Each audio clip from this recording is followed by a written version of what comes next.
Just hoping to clarify for midterm voters, top domestic issue, inflation or abortion? All important. Unlike you, there's no one thing. It crosses the board. Domestic, ask me about foreign policy too. There's multiple issues, and they're all important.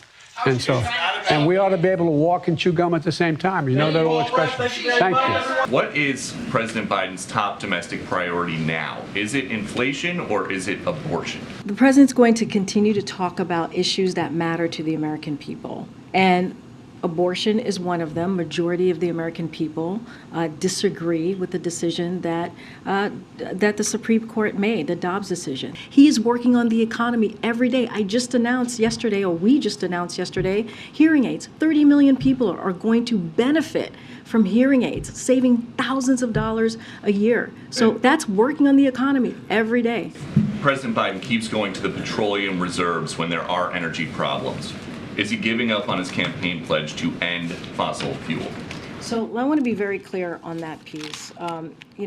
There is no shortage of opportunity or incentive for oil companies to ramp up production. We've made that clear. Oil companies are ranking in record profits, as we have seen. They have showed it themselves. We've seen it ourselves. You're asking oil companies to further lower gas prices.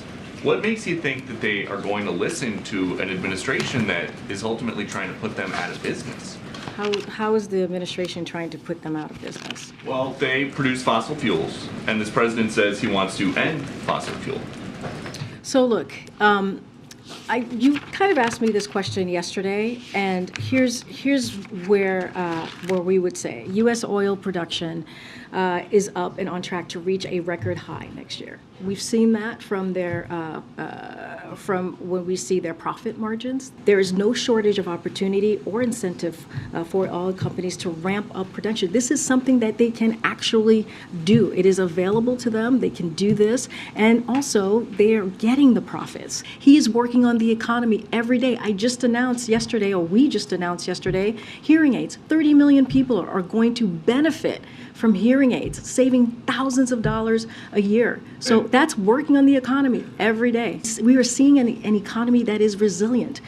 We are seeing an economy that is going into a transition with more stable growth, more steady growth, and that is because of the work that this president has done. That is because of the economic policy that he has put forward. And let me remind you, the economic policy that he's put forward is about building the economy from the bottom to the top and the middle out.